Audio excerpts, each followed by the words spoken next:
My daughter divorced and invaded the house with her children, saying, "You will pay the bills for me and my new boyfriend, or we will make your life hell." I smiled and nodded. The next morning they screamed when the movers arrived. But that was just the beginning of the consequences they didn't expect. Why did the father agree so calmly? What clever revenge awaited the brazen family? Before continuing, subscribe to the channel and write in the comments what time it is in your region right now. My name is Jesse Harrison. I'm 64 years old, living in Portland, Oregon. Spent 32 years working in real estate management before I retired. Built a decent life, a comfortable home on Hawthorne Boulevard. Always thought family was everything. Funny how wrong you can be about the people you raised. My daughter Danielle wasn't always like this. I remember when she was 7, pigtails bouncing as she ran to show me the macaroni necklace she'd made at school. "It's for you, Daddy," she'd said, eyes shining. I wore that thing to work for a week. But people change, or maybe they just show you who they really were all along. The divorce happened 6 months ago. Her ex-husband Mark was a decent guy, worked in IT, quiet, reliable. The marriage fell apart fast. Danielle met someone new before the ink was even dry on the separation papers. A guy named Brian Turner, 38, unemployed, full of big talk about business opportunities that never materialized. I met him once. He showed up at my house wearing a Rolex that was obviously fake and talked about his investment portfolio while borrowing $40 for gas. I should have seen what was coming. My daughter started calling more often after the divorce. At first, I thought she needed support, a shoulder to lean on. But the conversations always circled back to money. How expensive everything was. How Mark wasn't paying enough child support. How hard it was being a single mother. I helped when I could. A few hundred here, 1,000 there. My 2 grandkids, Madison and Ethan, needed things. I understood that. But then the requests got bigger, more frequent, more demanding. That morning, it was a Tuesday, middle of June, I was in my workshop restoring a 1920s pocket watch. The mechanism was delicate, required complete focus. I heard the front door slam open. Not knock, not ring the doorbell. Just bang open like someone owned the place. "Dad, we're here!" Danielle's voice echoed through my house. I set down my tools carefully, took a breath, and walked to the living room. They were already making themselves at home. Brian sprawled on my couch, feet up on the coffee table, remote in hand flipping through my TV. Madison, my 12-year-old granddaughter, was on her phone, ignoring everything. 9-year-old Ethan was pulling open my kitchen cabinets. "Grandpa, you got any good snacks?" he asked, not looking at me. Danielle stood in the center of the room, arms crossed. She'd cut her hair short, dyed it an aggressive shade of red. She looked older than 35, tired, angry. "We need to talk," she said. "Hello to you, too," I replied. "Would have been nice if you'd called first." "This couldn't wait," she gestured at Brian. "We've made a decision about our living situation." Brian didn't even look up from the TV. "Yeah, we're moving in." I blinked. "Excuse me?" "We're moving in here," Danielle repeated, slower, like I was hard of hearing. "Brian and I talked about it. This house is too big for just you. You're retired. You don't need all this space. We need stability for the kids." "You're moving in," I said flatly, without asking. "I'm telling you," she corrected. "We're family. That's what family does. They help each other." Madison looked up from her phone for the first time. "Grandpa, I'm taking the front bedroom, the one with the big windows. That's mine now." Brian finally turned to face me. "Listen, old man, here's how this is going to work. You're going to pay our bills, all of them. Rent for Danielle's storage unit where her stuff is, my car insurance, the kids' school fees, food, utilities, everything. You've got the money. You've been sitting on this house for decades. It's time you contributed it to your family." I felt something cold settle in my chest. "Contributed it?" I repeated. "Yeah." He stood up, walked closer. He was taller than me, younger, tried to use it to intimidate. "And if you don't like it, if you try to make this difficult, we'll make your life absolutely miserable. Won't we, Danielle?" My daughter nodded. Her eyes were hard. "We're not asking, Dad. We're telling you. You'll pay for everything, or we'll make every single day you have left unbearable. Trust me." Ethan pulled a box of crackers from my pantry. ripping it open. Madison was already heading upstairs. Brian smirked. I stood there, in the middle of my living room, watching my family dismantle my peace, like it was their right. 32 years in real estate taught me a lot of things. How to read people, how to read contracts, how to spot the exact moment someone thinks they've won. This was that moment. Danielle thought she had me cornered. Brian thought I was just some old man who'd roll over. They thought this was over before it started. I smiled. Actually smiled. All right, kids, I said quietly. You can stay. Danielle's face lit up with triumph. Smart choice, Dad. I'll take care of everything, I continued. Don't you worry about a thing. Brian clapped me on the shoulder. That's what I'm talking about. You're finally being reasonable. They didn't notice my expression, didn't catch the tone in my voice. They were too busy celebrating their victory. I walked back to my workshop and looked at the pocket watch on my table. The mechanism was exposed, every gear visible. It just needed the right pressure in the right place, and everything would fall into position. Timing is everything. That night, I didn't sleep. Couldn't. I sat in my workshop surrounded by ticking clocks. 47 of them, each one I'd restored myself over the years. The rhythmic sound usually calmed me. Not that night. I kept replaying Danielle's face, that cold certainty that I'd just bend over and take it. When did she become this person? I remembered her 16th birthday. We'd thrown a party at the house, invited all her friends. She'd wanted this specific cake from a bakery across town, some elaborate thing with fondant flowers. I'd driven an hour each way to get it. When I brought it home, she'd hugged me so tight. You're the best dad ever, she'd said. Where was that girl now? The next morning, I made coffee, got dressed, and drove downtown. My lawyer's office was on the 15th floor of Miller Tower. Raymond Oliver had handled my real estate transactions for 20 years. If anyone could help me navigate this, it was him. Jesse, he said, shaking my hand, what brings you in? I laid it out for him. Everything. The ultimatum. The threats. The casual way they'd invaded my home like conquering armies. Raymond listened, making notes. When I finished, he sat back in his chair. Let me look at your property documents, he said. He pulled up the files on his computer, scrolled through, then stopped. Interesting, he murmured. What? Your house. It's not technically in your name. Not anymore. My heart skipped. What are you talking about? 8 years ago, you set up a living trust. Remember? We did it for estate planning purposes. The house is owned by the Jesse Harrison Living Trust, not by you personally. You're the trustee, but you're not the owner on paper. The memory came back. After my wife passed, I'd reorganized everything, made sure my affairs were in order. The trust was supposed to simplify things if I died, avoid probate. Why does that matter? I asked. Raymond leaned forward, a slight smile on his face. Because it gives you options, legal options. Your daughter thinks she can just move in and demand you pay for everything. But the house isn't yours to give away. It belongs to a trust. And as trustee, you have fiduciary duties. You can't just let someone live there rent-free if it's not in the trust's best interest. Something clicked in my mind, gears turning, mechanisms falling into place. What are you saying? I'm saying, Raymond replied carefully, that if someone is going to live in a property owned by a trust, they need to be either a beneficiary with rights or a tenant with a lease. A tenant with a lease. I thought about Danielle's face when she'd given me that ultimatum, the smug certainty, the assumption that I was weak. Can you draft a lease agreement? I asked slowly. Of course, standard terms. What's the fair market rental value for a 4-bedroom house on Hawthorne Boulevard these days? Around $4,000 a month, I said. Maybe $4,200. Raymond nodded. I can have documents ready by tomorrow. I drove home thinking about timing, about mechanisms, about how a clock works, every piece dependent on every other piece, the whole thing operating on tension and release. Danielle had wound this clock, set it ticking, but she had no idea when the alarm would go off. When I got home, Brian was in my recliner, watching some action movie at full volume.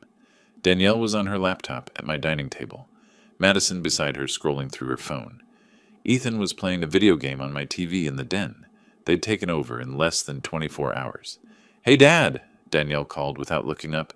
We need to talk about the grocery situation. Brian and I made a list. We need about $600 for the week. 600, I repeated. Yeah, the kids have specific dietary needs. And Brian's trying this new protein shake thing. It's expensive. I walked past her to the kitchen, poured myself water, stayed calm. That night, I remembered another moment. Danielle was 19, home from college. She'd crashed her car, her fault, texting while driving. I'd been furious. Not about the car, about the recklessness. Actions have consequences, I told her. You can't just do whatever you want and expect someone else to fix it. She'd cried, apologized, promised to do better. Now here she was, 20 years later, doing exactly what I'd warned her about. The next day I came home with a smile on my face. Raymond had delivered. Danielle, I said, my voice warm, can we talk? You, me, and Brian? They gathered in the living room, suspicious. I've been thinking, I said, about what you said, about family helping family. And you're right. This house is too big for just me. Danielle's face softened. So you're okay with us staying? More than okay, I said. I've actually decided I'm going to move out. Silence. What? Brian said. I'm going to move to my rental property on Division Street. Smaller place. Easier for an old guy like me. And you can have this house. Danielle's eyes went wide. Are you serious? Completely. I've already called the moving company. They'll be here tomorrow morning. You'll have the whole place to yourselves. For the first time since the divorce, I saw genuine emotion on Danielle's face. Relief, joy, gratitude almost. Dad, thank you. Thank you so much, Brian grinned. See? I knew you'd come around, old man. There's just one thing, I said, pulling papers from my jacket. Some paperwork. Formality for the insurance company. Just needs your signature. Danielle barely glanced at it. What is it? Standard stuff. Just says you're responsible for the property while living here. Protects both of us. She signed without reading. 3 places, initialed, dated. I handed her an envelope. Some information about the house. Utility companies, that sort of thing. You'll need it. She tossed it on the counter without opening it. The next morning, the moving truck arrived right on schedule. I packed my clocks carefully, my clothes, my tools, watched as my life was loaded into boxes and carried away. Danielle and Brian stood on the porch, watching, victorious. They had no idea what they'd signed, no idea that the formality was a 12-month lease agreement with rent due the first of every month, no idea that the envelope contained bills they were now responsible for, utilities, property taxes, insurance, no idea that I'd just turned their victory into a very expensive trap. As I pulled away from 2847 Hawthorne Boulevard, I glanced in my rearview mirror. Danielle was waving, smiling. I smiled back. Timing is everything. And the clock was just starting to tick. The apartment on Division Street was smaller than my house, but it was mine. Quiet. No Brian sprawled on the furniture. No Madison demanding things. No Danielle's constant edge of hostility. I unpacked my clocks first, set them up on the shelves I'd installed 2 years ago when I bought this place as a rental investment. The ticking filled the silence, comforting, predictable. I should have felt relieved. Instead, I felt angry. Not hot anger, cold. The kind that settles in your chest and doesn't leave. The kind that makes you think clearly. I made coffee, sat at my small kitchen table, and opened my laptop. Logged into the bank account I'd set up for managing my rental properties. Everything was there. Documentation going back a decade. Every lease, every payment, every legal transaction. Then I pulled up the security camera system I'd installed at the house. It was completely legal. I was still the trustee of the property, and Oregon law allows property owners to install security systems. I'd positioned 5 cameras strategically. Living room, kitchen, front entrance, back door, and the hallway upstairs. Audio and video, all cloud backed up. I clicked on the live feed. Danielle and Brian were in my living room. Their living room now, I suppose. Brian had his feet on the coffee table I'd built myself 20 years ago. Danielle was opening a bottle of wine. Madison was sprawled on the couch, still glued to her phone. Ethan was raiding the pantry. I can't believe he actually left, Danielle said, laughing. I thought he'd put up more of a fight. Told you he was weak, Brian replied. Old people are easy to manipulate. They're scared of dying alone, so they'll do anything to keep family around. $800, though. Danielle poured the wine. That was generous. Think we can get more? Definitely. We'll give him a few days, then hit him up for another grand. Tell him the kids need new clothes or something. Madison looked up. Can I get that new phone now? Sure, baby, Danielle said. Grandpa's paying. I watched them toast, celebrating their victory over the foolish old man who'd rolled over so easily. Something crystallized in my mind. This wasn't just about them moving in without asking. This wasn't about the disrespect or the demands. This was about who they'd become. Predators who saw kindness as weakness, who saw family as a resource to exploit. I thought about the lease they'd signed. Danielle hadn't even glanced at it, just scrawled her signature like it was nothing. That was her first mistake. The next morning, I drove to a small electronics shop I knew in southeast Portland. The owner, a guy in his 30s named Marcus, specialized in security systems. I need to upgrade my current setup, I told him. Better resolution, better audio quality, and I need it to be absolutely court admissible. Marcus raised an eyebrow. Legal situation?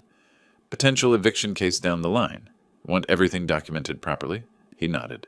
I can do that. When do you need it? Today, if possible. Give me the address. I'll come by this afternoon. I gave him the Hawthorne address. The current residents won't be suspicious about upgrades, will they? Not if I tell them it's routine maintenance included in the property management. Happens all the time with rentals. Perfect. That evening, I checked the feeds again. The new cameras were crisper. The audio was crystal clear. Brian was in the kitchen, yelling at Danielle. You said this was going to be easy. You said your old man was loaded. He is, Danielle shot back. We just need to give him time. Time? I don't have time. I've got debts, Danielle. Real debts. People who don't like waiting. Then get a job. Jobs are for suckers. Your dad's sitting on a gold mine. This house alone is worth what? $600,000? 7. And he's got rental properties. He can afford to support us. He will, trust me. I saved that clip, filed it carefully in a folder labeled Evidence. Over the next 3 days, I watched and listened, documented everything. Day 1. Brian demanded I give him $3,000 for a business opportunity. When I said I needed to think about it, he called me a selfish old bastard who didn't care about family. Day 2. Danielle complained to a friend on the phone that I was being difficult, and she might need to make things uncomfortable for me to get me in line. Day 3. Madison told Ethan that Grandpa was stupid and easy to trick, and they should milk him for everything. Each conversation, each moment of cruelty, went into my files, time-stamped, dated, organized.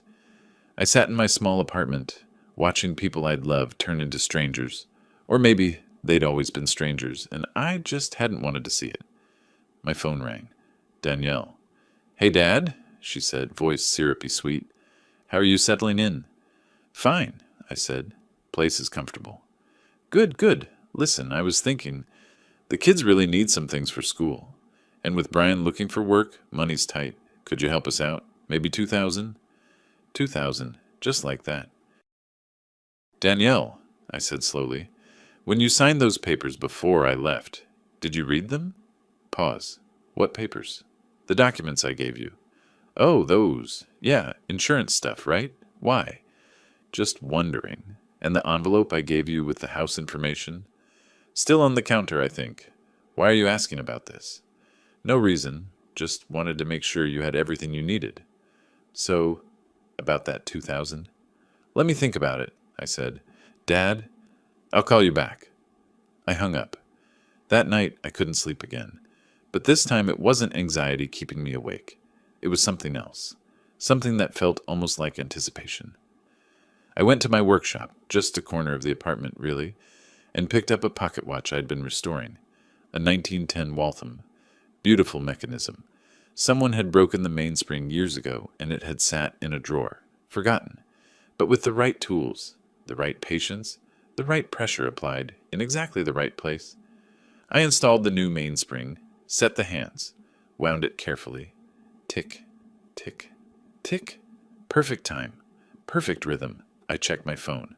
Almost midnight. In 8 days, July would arrive. Bills would start showing up at the house. Electric, water, gas, property tax notices. And of course, the little reminder from Raymond Oliver about the rent due by August 1st. Danielle still hadn't opened that envelope, still had no idea what she'd signed. I set the watch down and smiled in the darkness. Let them celebrate a little longer. Let them feel safe and victorious. Every good trap needs time to set properly, and the best ones, the prey walks right into them without ever seeing the danger. I picked up my phone and texted Raymond. Proceed with documentation. I want everything court-ready by mid-July. His response came quickly. Understood. We'll have full eviction paperwork prepared. Just need your go-ahead when the time comes. I set the phone down and listened to my clocks ticking in the darkness. 47 different rhythms, all perfectly synchronized. Timing really is everything. The next morning, I woke early and drove to a notary office on Taylor Street. Shannon Clark, the notary public, had worked in real estate documentation for 20 years. Professional, thorough, exactly what I needed.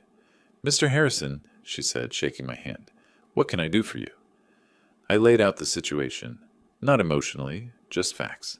The house and the trust, the signed lease agreement, the need to ensure every document was properly witnessed, notarized, and legally unassailable. Shannon reviewed the lease Danielle had signed, checked the notary stamp, verified the signatures. This is solid, she said, properly executed. They can't claim they didn't know what they were signing. Their signature is right here, witnessed and notarized. And you filed it with the county that very afternoon. Then you're covered. If they don't pay rent by the date specified, you're well within your rights to begin eviction proceedings. Oregon law is actually quite clear on this. What if they claim I coerced them? Family pressure, that sort of thing. Shannon shook her head. Your lawyer was present. A notary witnessed it. And if you have documentation of them demanding to live in the property. She raised an eyebrow. I have video and audio recordings. Time-stamped. All legally obtained on property I'm responsible for. Then you're not just covered. You're bulletproof. When the time comes, any judge will see this as a straightforward tenant-landlord dispute. I thanked her and left. One more piece falling into place. Next stop, Raymond Oliver's office. Jesse, he said, gesturing to the chair across from his desk. I've been preparing the documentation you requested, but I want to make sure we're on the same page here. Once we file an eviction notice, there's no going back. This will permanently damage your relationship with your daughter. That relationship is already damaged, I said. The question is whether I'm going to let her destroy my peace for the rest of my life, or if I'm going to establish boundaries. He studied me for a moment. All right, here's what I've prepared. He laid out several documents. A formal notice to pay rent or quit. Eviction paperwork ready to file with Multnomah County Court. A timeline of events that would unfold if Danielle didn't pay. Under Oregon law, Raymond explained, if rent isn't paid by the due date, you can issue a 72-hour notice to pay or vacate. If they don't comply, we file for eviction. The court date typically comes within 2 to 3 weeks. And if they contest it, with the documentation you have, they'd lose. Judges see this all the time. Family disputes disguised as landlord-tenant issues. But the law is the law. If they signed a lease and didn't pay, they're in breach of contract. What about the kids? Will the judge consider that? The judge will consider what's legal, not what's emotional.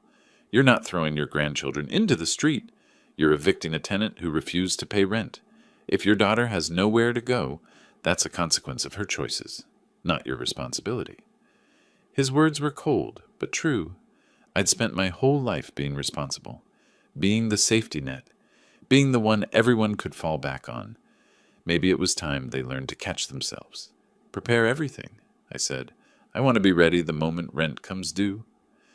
That afternoon, I returned to my apartment and did something I'd been putting off.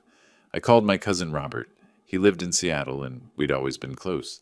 I needed someone outside the situation to tell me I wasn't losing my mind.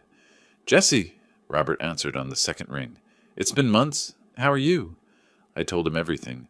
The ultimatum. The move. The trap I'd set. Long silence when I finished. Rob, I'm here, just processing. That's your daughter we're talking about. I know. And you're really going to evict her? If she doesn't pay rent, yes. Another pause. You know what? Good. I never liked how she treated you after the divorce. The constant demands. The entitlement. Someone needed to set boundaries. I'm just surprised it took you this long. His support was unexpected but welcome. We talked for another hour. By the end, I felt more certain than ever that I was doing the right thing. The days crept forward. I watched the calendar, watched the camera feeds, watched Danielle and Brian settling into my house like they owned it. They threw a party that weekend. 20 people. Music blaring until 2 in the morning. Empty bottles littering the yard. Madison posted videos on social media. My house now? Thanks, Grandpa. I saved all of it. Monday arrived. I checked my watch. June 23rd. Time to make my announcement. I drove to the house and knocked on my own front door. Danielle answered, surprised to see me. Dad, what are you doing here? Can I come in? Need to talk to you and Brian? They gathered in the living room, wary now. Good. Let them feel uncertain. I've been thinking, I said, settling into the armchair, about this arrangement, about the house. Brian leaned forward. Yeah? What about it? This house is too big for me. I've realized that. And you all need space. Stability. So I've made a decision. Danielle's face lit up. Really? I'm going to move out. Permanently. Let you have the house. Silence. Shocked. Beautiful silence. You're serious? Danielle breathed. Completely. I've already found movers. They'll be here tomorrow morning to get the rest of my things. Then it's all yours. I watched Brian and Danielle exchange looks. Triumph. Disbelief. Greed.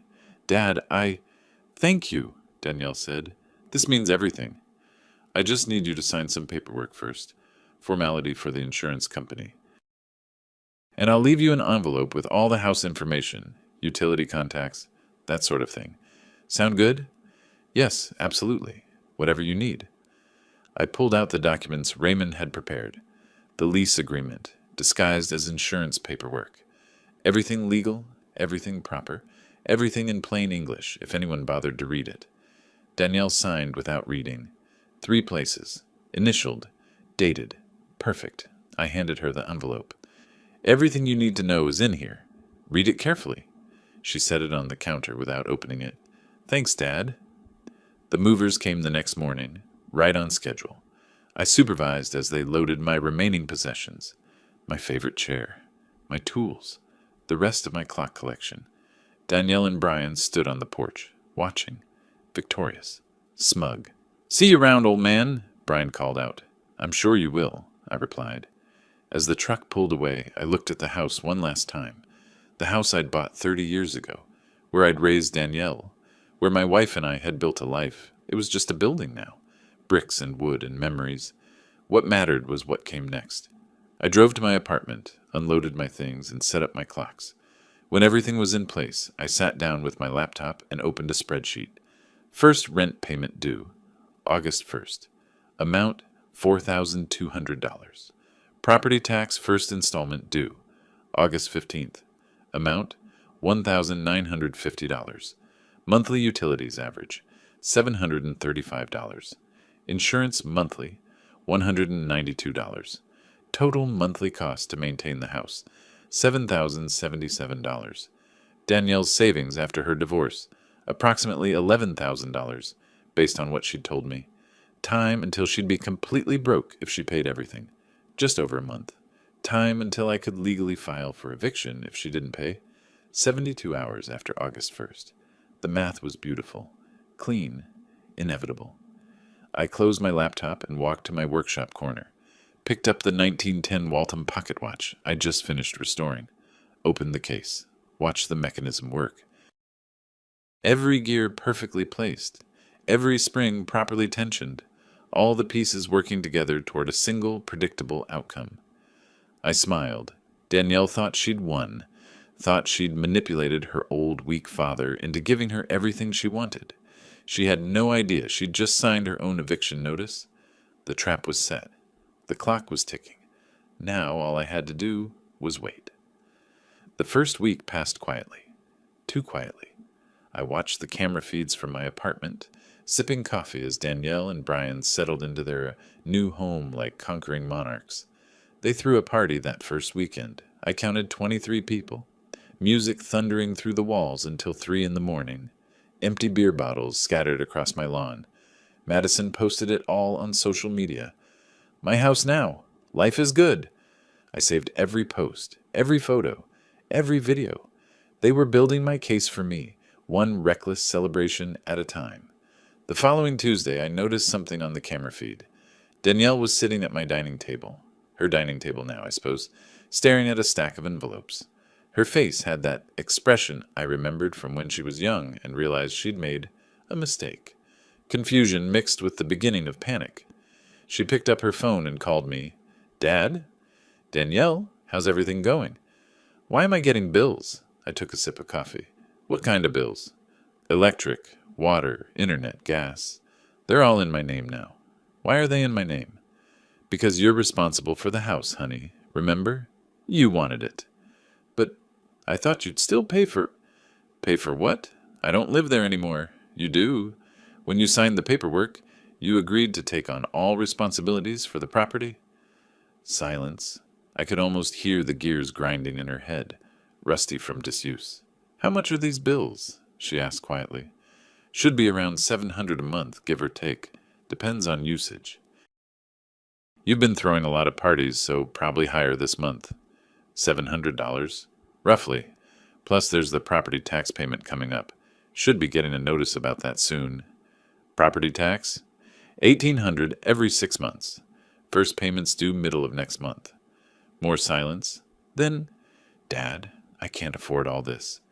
Then maybe you should get a job, Danielle. I have kids to take care of. So did I.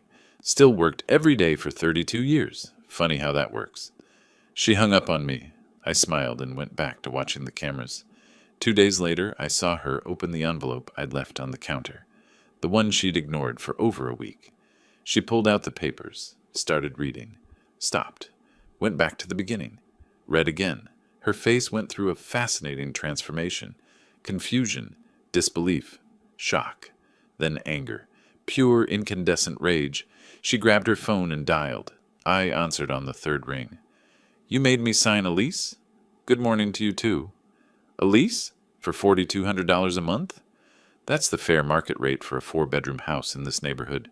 Raymond Oliver verified it. I'm not paying rent to live in my father's house. It's not my house, Danielle. It belongs to the Living Trust. And as trustee, I have a legal obligation to ensure the property generates appropriate income or is occupied by designated beneficiaries. You're not a beneficiary, so you're a tenant with a signed lease. This is illegal. You tricked me. I did nothing illegal. You signed a document without reading it.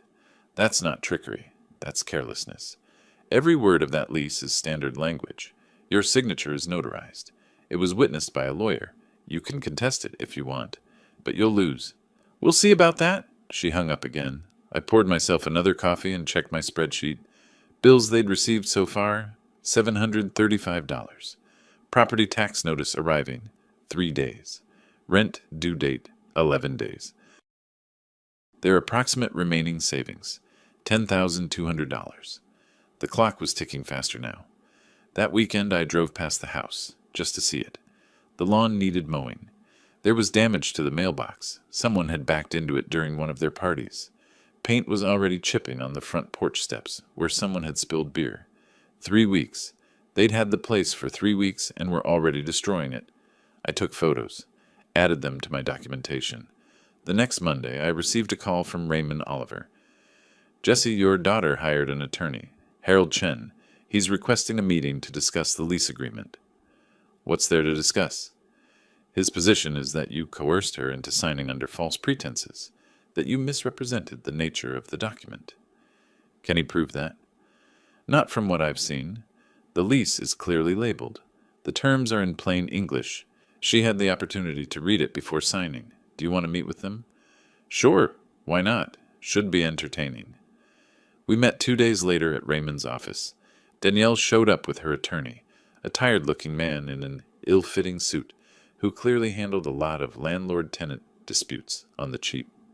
Mr. Harrison, he began, my client feels she was misled. Your client didn't read what she signed, Raymond interrupted. That's not being misled. That's being negligent.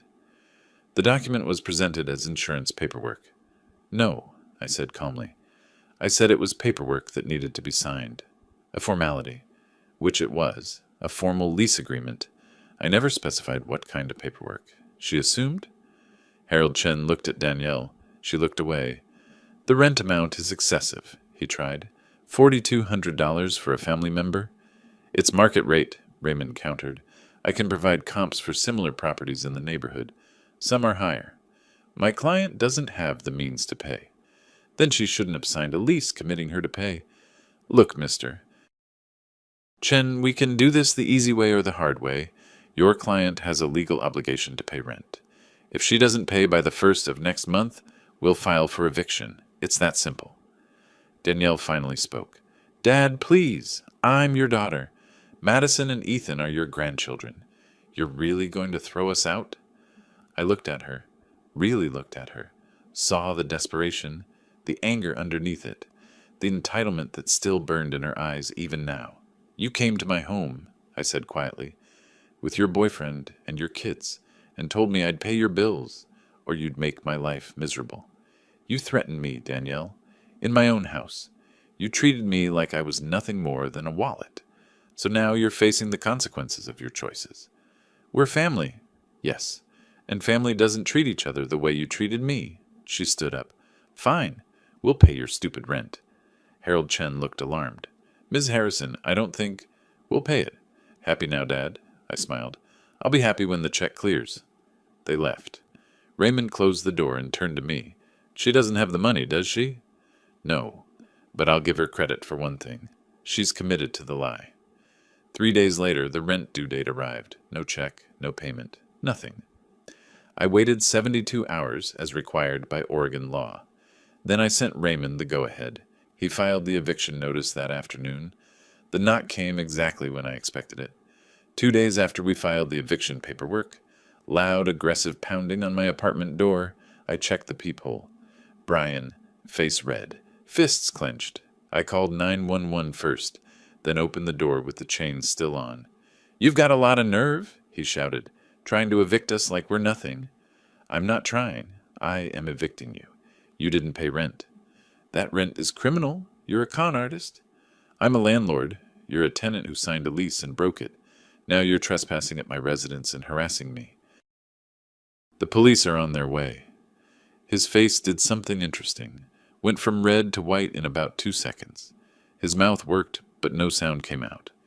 I'd leave now if I were you, I said, unless you want to add a police report to your already impressive legal problems. He backed away, pointing a finger at me. This isn't over, old man. Actually, it is. You just don't realize it yet. I closed the door and waited.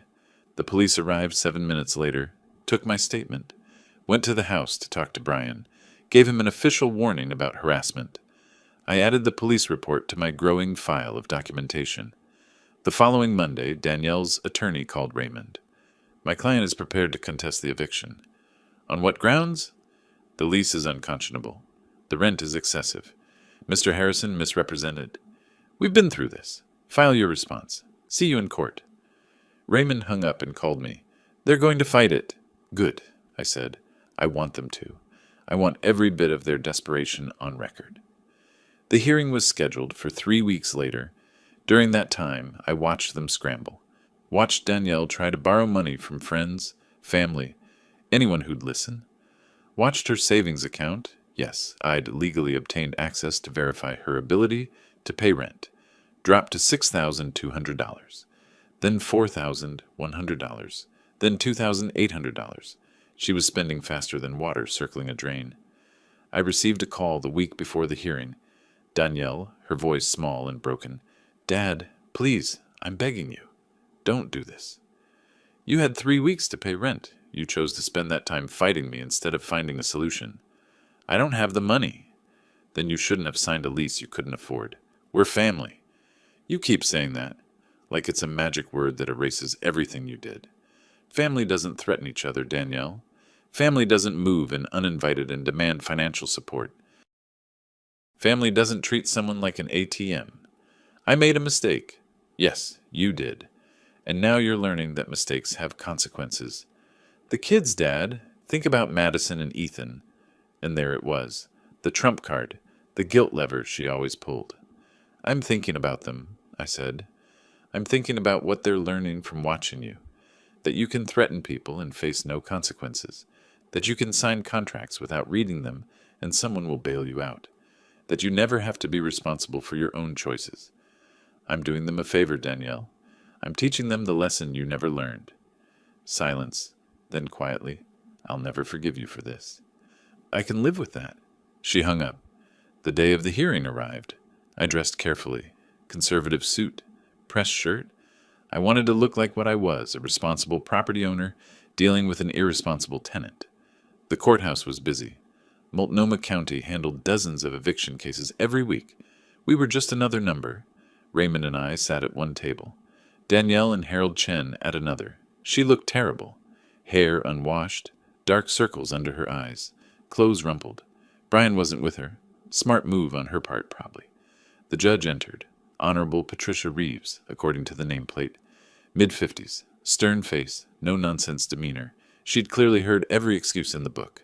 Case number 2-02-5-EV-4782, she said. Harrison Living Trust versus Danielle Harrison. This is an eviction proceeding for non-payment of rent. Ms. Harrison, you've filed a response contesting the eviction? Yes, Your Honor. Danielle stood. This is my father. He tricked me into signing a lease for his house, a house I thought he was giving me. He's trying to evict his own daughter and grandchildren. Ms. Harrison, the judge interrupted, this is a legal proceeding, not a family therapy session. Did you sign the lease agreement? Yes, but did you read it before signing? Pause. No, but he said, did he physically force you to sign? Threaten you with harm? Hold a weapon to your head? No, Your Honor, but then you signed a legal contract of your own free will. Mr. Oliver, please present your case. Raymond stood and laid it out beautifully. The signed lease, the notarization, the witness statements, the missed rent payments, the documentation of their threats and harassment, all captured on legally obtained video and audio recordings. Your Honor, he concluded, this is a straightforward case of tenant non-payment. The defendant had every opportunity to read the lease before signing. She had 3 weeks to pay rent or vacate.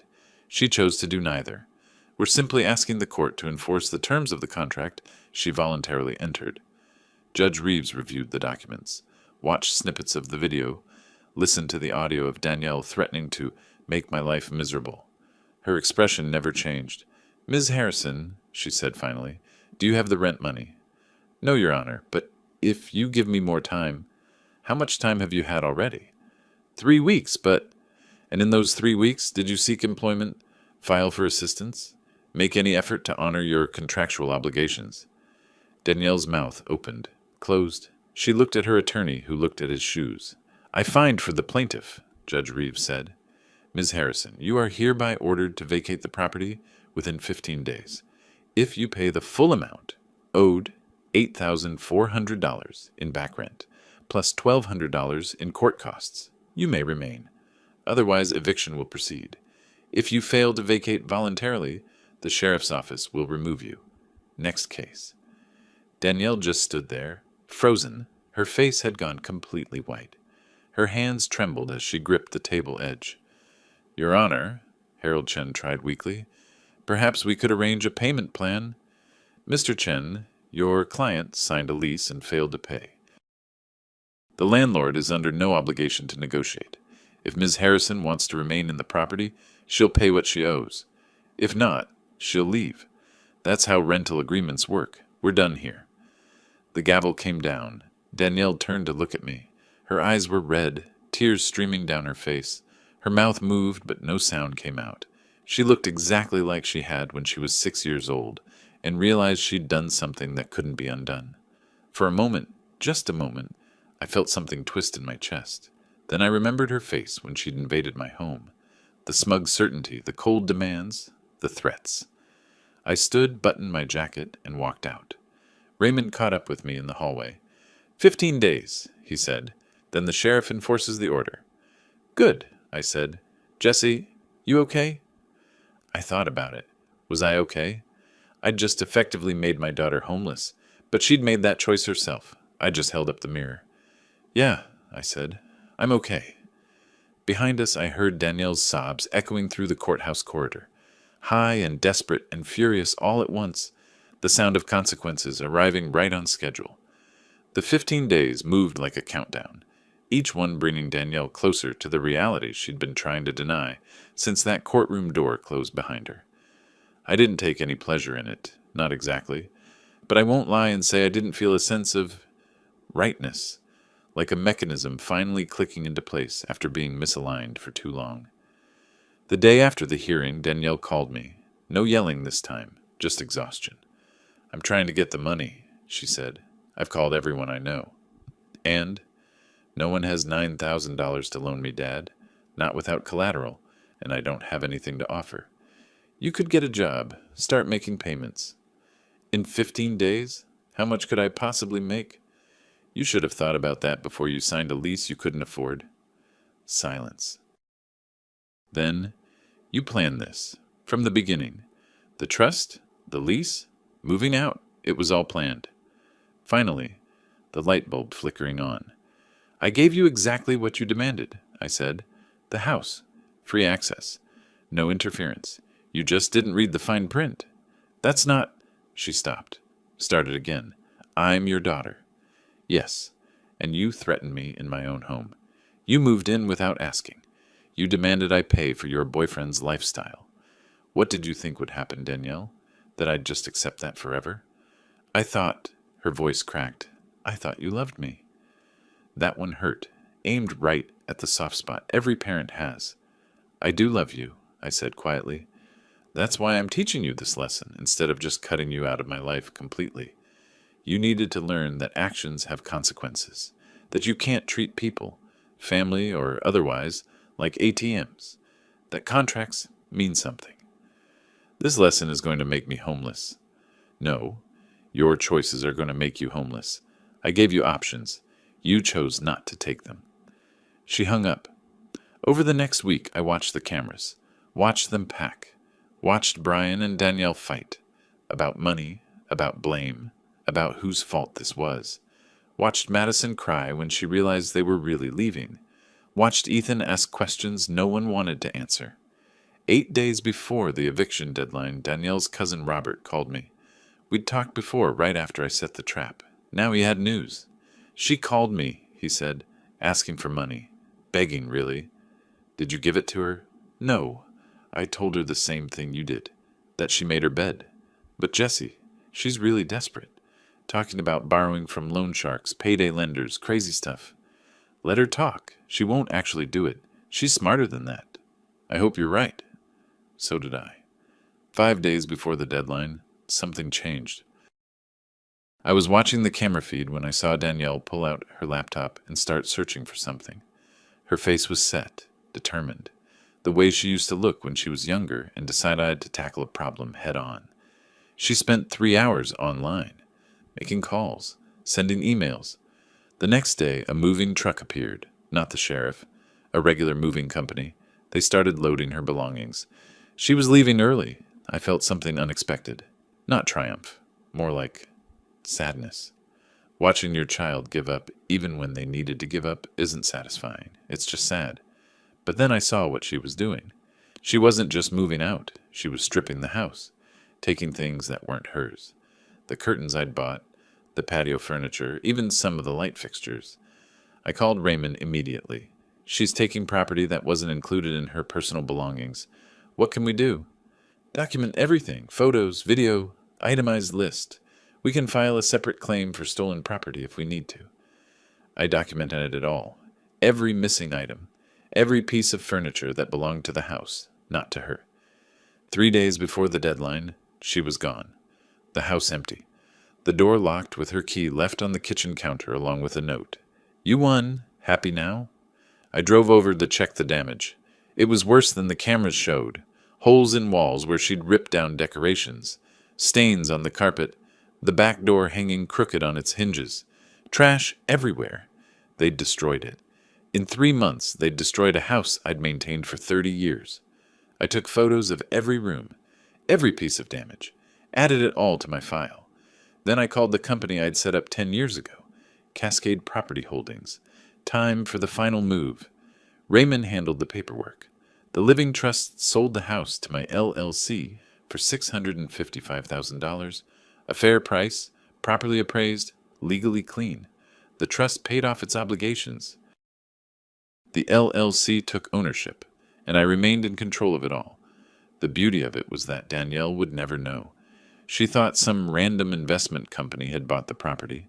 She'd never connect it to me, never realized that her father now owned the house outright, free and clear, with no trust complications. She thought she'd lost. She didn't realize I'd won twice, once by teaching her a lesson and once by consolidating my assets. 2 days after she moved out, I got a call from an unknown number. "Mr. Harrison?" A woman's voice, professional. "Yes?" "This is Laura Chen from Cascade Property Holdings, one of the property management staff I'd hired years ago. She didn't know I owned the company. I'm calling about the property at 2847 Hawthorne Boulevard. We've completed our inspection, and I need to inform you that the previous tenant caused approximately $18,000 in damage." "18,000? "Yes, sir. Walls, flooring, fixtures, doors. We have documentation if you need it for legal proceedings. Send it to my attorney, Raymond Oliver. Will do. Also, we're moving forward with repairs. Should be completed in 3 weeks." "Thank you, Laura." I hung up and smiled. Danielle didn't just lose the house. She was now potentially liable for damages that would take her years to pay off if I chose to pursue it. But I wouldn't. The lesson was taught. The point was made. Pushing further would just be cruelty. That evening, my phone buzzed. A text from Danielle. Her new address, a small apartment complex on the far east side of Portland. A rough neighborhood. Cheap rent. Then another message. "I hope you're satisfied. Brian left. The kids hate me. I have nothing." I stared at the message for a long time. Finally, I typed back, "You have the opportunity to rebuild, to show your kids what responsibility looks like, to become the person you're capable of being. That's not nothing." She didn't respond. The following week started quietly. Too quietly. I'd learned not to trust silence. The call came on a Tuesday afternoon. "Raymond," his voice tight. "We have a problem. Danielle's attorney filed a motion claiming fraud and elder abuse." "What?" "He's arguing that you manipulated her into signing the lease under false pretenses, that you took advantage of her financial distress to evict your own daughter, that this constitutes elder abuse because she was caring for you and you retaliated." I laughed, actually laughed. "She was caring for me?" "That's the claim. Says she moved in to help you, that you were lonely and struggling, that she provided companionship and assistance. Then you turned on her. We have video evidence of her threatening me, audio of her demanding money, documentation of everything." "I know, but it's going to court again. She's trying to vacate the eviction order and sue for damages. Emotional distress, wrongful eviction, elderly manipulation. She's throwing everything at the wall to see what sticks." "When's the hearing?" 2 weeks. Can you come by tomorrow? We need to prepare." I drove to Raymond's office the next morning. He had the new filing spread across his desk. "This is desperate," he said, and frankly, not well argued. But desperate people can be unpredictable. The judge will have to hear it. What's our response? The truth. We show the timeline. We show that she initiated contact with threats. We show the security footage. We demonstrate that every action you took was legally sound and properly documented. We prove she's lying. And if the judge believes her, Raymond shook his head, they won't. Not with what we have. But we need to be prepared for her to get emotional, to make this about family rather than law. Let her. The law is on our side. But over the next few days, things escalated. Danielle started posting on social media. Carefully worded posts about elderly manipulation and family betrayal, about how her father had stolen her home and abandoned his grandchildren. She was building a narrative, painting herself as the victim. People who didn't know the full story started reaching out to me, distant relatives, old family friends, asking if what they'd heard was true. If I'd really evicted my daughter and grandchildren, I didn't respond, didn't engage, but it bothered me more than I wanted to admit. Then a week before the hearing, she tried something different. My cousin Robert called again. "Jesse, Danielle contacted my brother Frank, asked him to testify that you've been declining mentally for years, that you're not competent to manage your own affairs. I'm 64 and sharper than most 30-year-olds. That's ridiculous. I know. Frank told her no, but she's trying to build a case that you're not mentally fit, that someone, probably her, should be managing your finances. The audacity of it actually impressed me. She was going for broke. If she couldn't win on the facts, she'd try to have me declared incompetent. Let her try, I said. I've got 32 years of real estate management, current rental properties I run successfully, and a lawyer who can vouch for my mental clarity. Just be careful. Desperate people do desperate things. He was right to worry.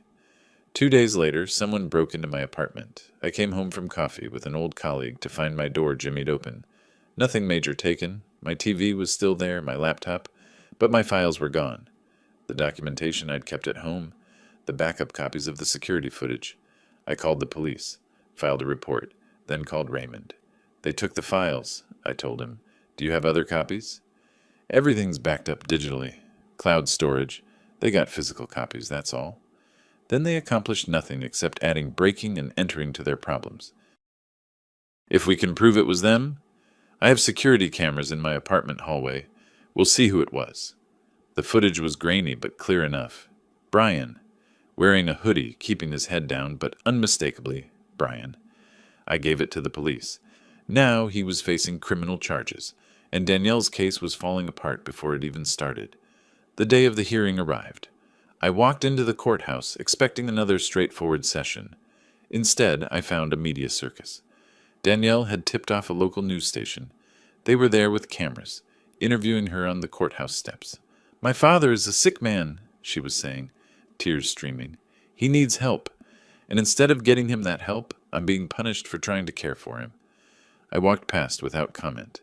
Let her perform for the cameras. Inside the courtroom, the truth would matter more than the theater.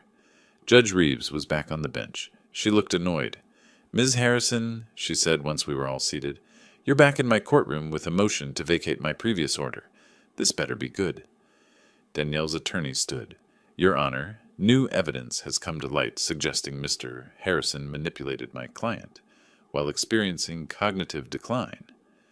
Do you have medical documentation of this cognitive decline? Well, no, but testimony from doctors, mental health professionals, anyone qualified to make such an assessment? We have testimony from family members who've noticed, family members who would financially benefit from having Mr. Harrison declared incompetent. Silence. That's what I thought. What else do you have? The attorneys stumbled through arguments about elder abuse, about family duty, about the moral obligation of parents to children. None of it legal, all of it emotional. Judge Reeves let him finish, then turned to Raymond. Mr. Oliver? Raymond stood calm and prepared. He presented our evidence systematically, the timeline. The security footage, including Brian's break-in at my apartment, the documentation of threats, my clean medical records, letters from my accountant and financial advisor confirming my mental competence. Then he played the audio from the cameras. Danielle's voice, clear as day. We'll make your life miserable if you don't pay for everything. The courtroom went silent. Your Honor, Raymond concluded, this is not a case of elder abuse or manipulation. This is a case of a woman who made poor choices, faced legal consequences, and is now trying to weaponize the court system to avoid those consequences. Mr. Harrison acted within his rights at every step. The defendant is the one who committed fraud by claiming she was a caretaker when she was actually an extortionist. Judge Reeves looked at Danielle. Her expression was cold. Ms. Harrison, your motion is denied. Furthermore, if you file any more frivolous claims in my court, I will hold you in contempt. The original eviction order stands. This matter is closed. Now get out of my courtroom. Danielle stood, shaking. She looked at me with pure hatred. This isn't over, she hissed as she passed. Yes, I said quietly. It is. She stormed out. The cameras were waiting. I watched through the window as she gave another tearful interview, claiming the system had failed her. But inside, in the place where it mattered, I'd won. Raymond clapped me on the shoulder. Well done.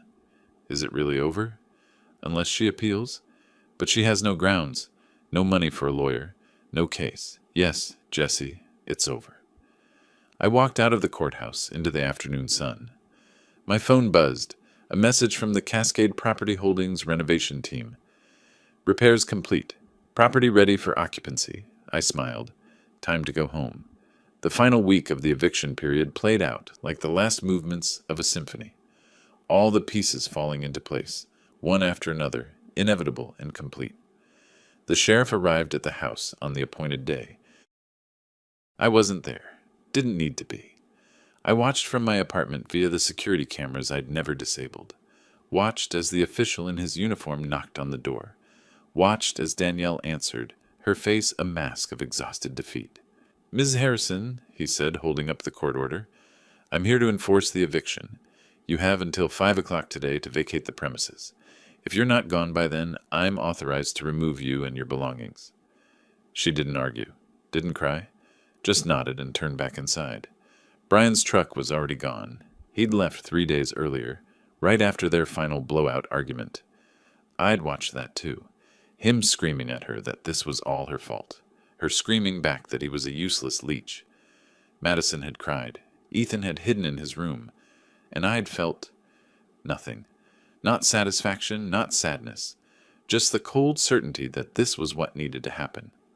Now I watched Danielle and the kids load their remaining belongings into a rental van. Not much left. They'd already moved most of it to their new apartment, a cramped 2-bedroom on the east side, in a neighborhood where car alarms went off at night and the nearby convenience store had bars on the windows. The rent there was $1,400 a month, more than Danielle could afford without a job, but she'd signed that lease too, desperate and running out of options. Some people never learn to read before they sign. By 4 o'clock, they were done. The van pulled away, Madison's face in the rear window, looking back at the house, at what could have been hers if her mother had made different choices. The sheriff did a final walkthrough, confirmed the property was vacant, and left. I sat in my apartment and looked at the empty house on my screen. My house. Technically Cascade Property Holdings' house, but that was just paperwork. It was mine. I'd won. Completely. Utterly. In every way that mattered. My phone rang. Danielle, I almost didn't answer. But something made me pick up. "It's done," she said. Her voice was flat. "Dead. We're out." "I know. You destroyed my life." "No, Danielle, I showed you the consequences of your choices. There's a difference. You planned this from the beginning." Her voice rose, emotion finally breaking through. "The trust, the lease, the cameras, everything. You set me up. I gave you exactly what you demanded. A place to live. Freedom from my interference. You just didn't bother to understand the terms. I'm your daughter. And you came into my home with threats and demands. You treated me like an ATM. You showed me no respect, no love, no consideration. What did you expect me to do? Just accept it?" Silence, long and heavy. "Where are you living?" I asked, though I already knew. "Apartment on 82nd Avenue. 2 bedrooms. Kids share a room." She laughed, bitter and broken. "The neighborhood is terrible. The schools are worse. Madison cries every night. Ethan asks when we're going home. You can tell them this is home now, and that home is what you make it, not what you take from someone else. I hate you. I know. But maybe someday you'll understand why I did this. Maybe you'll teach your kids the lesson you never learned, that you can't threaten and manipulate people without consequences. That contracts mean something. That responsibility matters. Some father you are. Some daughter you were." I hung up, sat there in the quiet of my apartment, surrounded by the ticking of my clocks.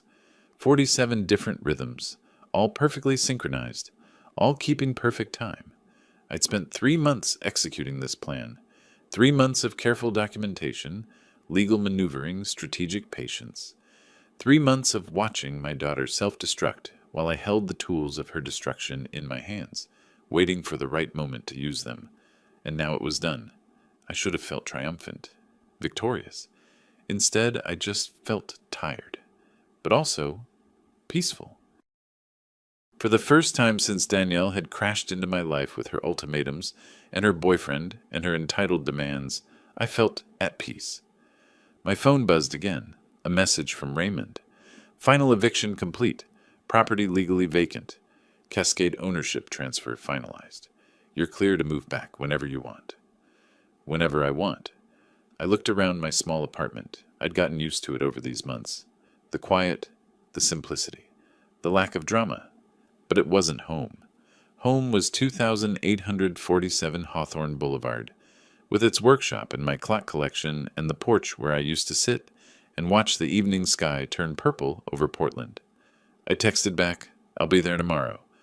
Then I set my phone down and walked to my workshop corner, picked up the last clock I'd been working on, a 1925 Hamilton pocket watch. Beautiful mechanism. Someone had let it run down years ago and it had seized up, the mainspring locked. But I'd fixed it, cleaned every gear, oiled every pivot, replaced the broken parts, and now it ran perfectly, keeping time like it was meant to. I wound it carefully and listened to it tick. Tomorrow, I'd go home. Tomorrow, I'd start putting my life back together.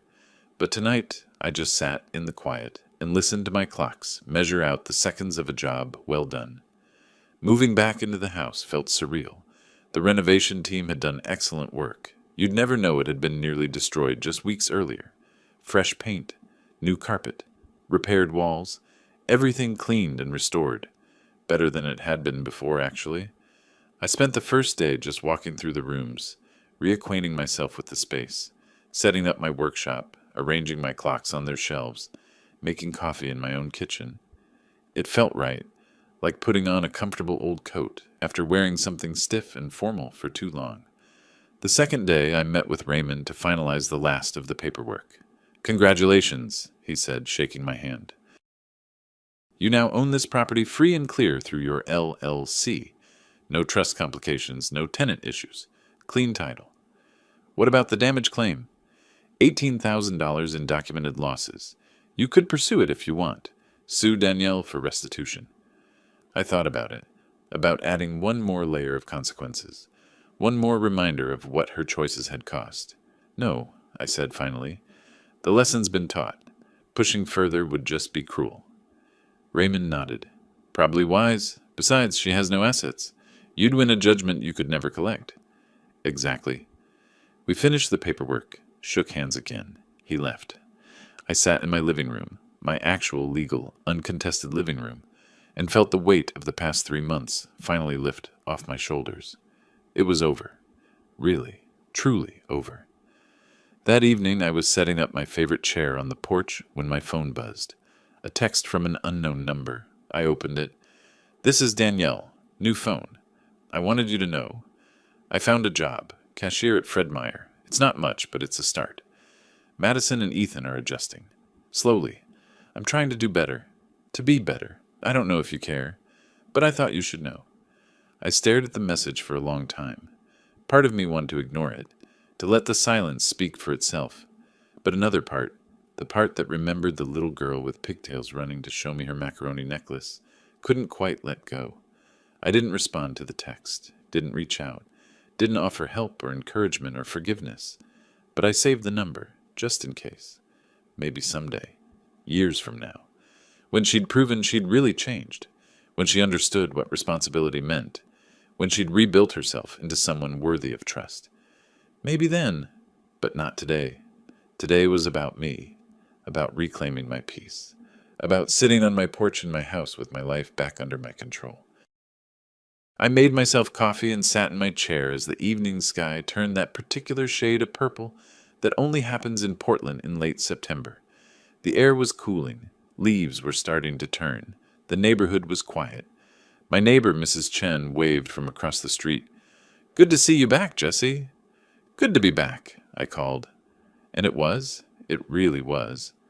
I thought about the past 3 months, about the plan I'd executed with such precision, about watching Danielle realize, step by step, that she'd been outmaneuvered from the very beginning, about the look on her face in that courtroom when the judge ruled against her, about Brian's face on the security footage when the police showed up to arrest him for breaking into my apartment, about the moment when she finally understood that her father, the old man she thought was weak and easy to manipulate, had played her like a chess master plays a beginner. Those moments had been satisfying. not in a cruel way, but in the way that justice always satisfies, the way that boundaries once established bring peace. I wasn't a vindictive person, never had been, but I also wasn't a doormat, and sometimes the people you love need to learn that lesson the hard way. I finished my coffee as the last light faded from the sky. Stars were coming out. The city sounds of Portland hummed in the background. Cars on Hawthorne, distant music, the comfortable noise of life happening. Somewhere across town, Danielle was probably putting her kids to bed in that cramped apartment, probably worrying about money, about bills, about how she'd make it through the next month. Those were her problems now, not mine. I'd given her the tools to succeed, a clear lesson about consequences, about responsibility, about the importance of reading what you sign. What she did with those tools was up to her. I stood, stretched, and walked back inside. My workshop was calling. I had a 1910 Waltham pocket watch that needed a new crystal. Delicate work. The work that demands steady hands and total concentration, the kind I truly loved. As I sat down at my workbench and reached for my tools, a smile crossed my face. Justice doesn't always come quickly. Sometimes it takes months of meticulous preparation. Sometimes it calls for patience, precision, and the discipline to step back and let the person tie their own noose with the rope they've been given. But when it finally lands, when every piece falls perfectly into place and the whole mechanism runs flawlessly and reliably, it's worth every second of waiting. Just like a beautifully restored clock, justice keeps impeccable time. If you like this story, please like this video, subscribe to the channel, and share your impressions of this story in the comments. To listen to the next story, click on the box on the left. Thank you for watching.